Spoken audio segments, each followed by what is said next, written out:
Hello mga ka-co-op. Ayan, na-miss ko kayo, no? Welcome sa ating vlog. And for today's video, pag-uusapan natin, no? Itong Article 76, no? Hinggil sa shares or share capital. Pero bago ang lahat, nais ko lang mapasalamat sa mga nag-subscribe po sa atin. Maraming salamat po. Kasi road to 5,000 na po tayo, no?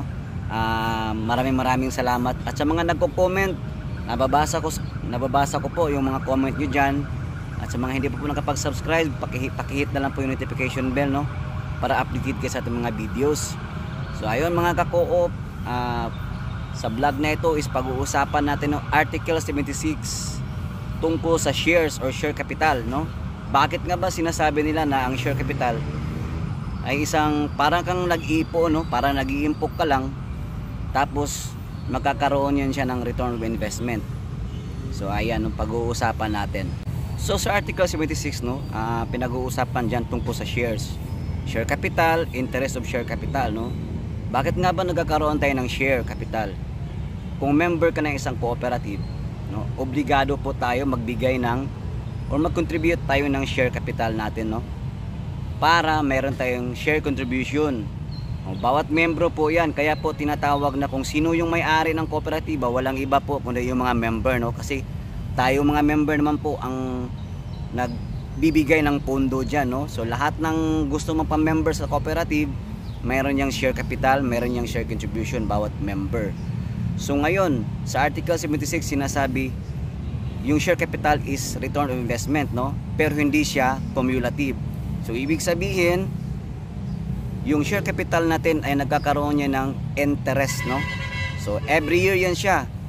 So yung interest na yun yung tinatawag na return of investment, no? Hindi lang siya cumulative, no? Hindi lang siya pinagsama-sama yung kung ilan yung matatanggap mo na share this year or next year, no? Kasi every year po magkakaroon ng tinatawag natin na return of investment. Yun yung tinatawag yan is dividend, no?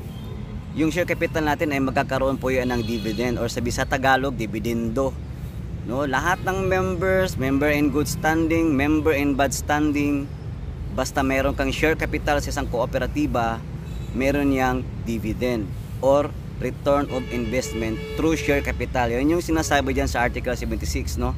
Kaso nga lang hindi po parehas yung pagbibigay ng share capital dividends kasi nga magbabase po yan, no, kung magkano na yung income ng isang kooperatiba last year, this year, or next year, no? Magdidepende po yan siya kasi kaya hindi po siya cumulative yung pagbibigay po ng dividend or return of investment. Tsaka po, no, kaya po sinasabi natin na yung share capital natin ay hindi po talaga pwedeng i-withdraw yan, no? Kasi yun lamang pong pumapasok sa ating mga savings account, yun. Kasi yung share capital naman natin na interest, hindi yan siya mawi-withdraw, no? Hinahati po yan, no? Nagkakaroon po yan ng hatian.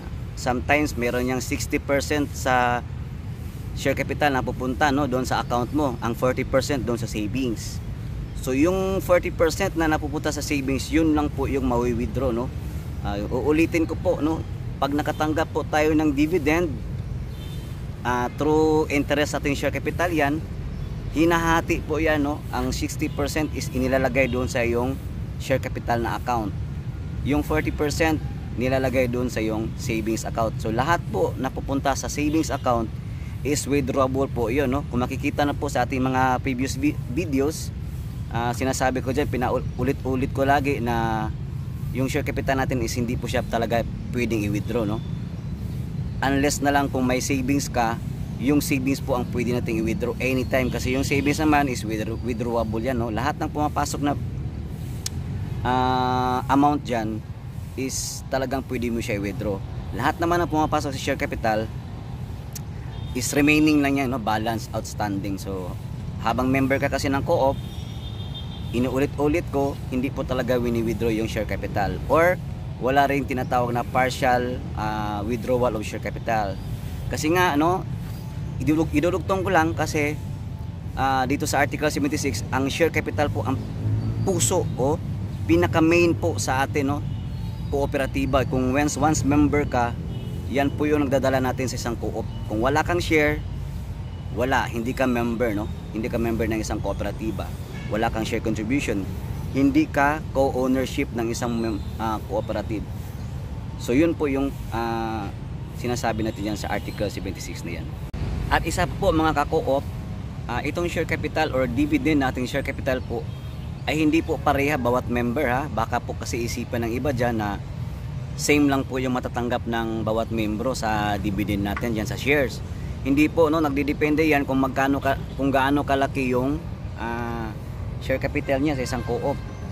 So nagbabase pa din po yan ng share capital natin, no?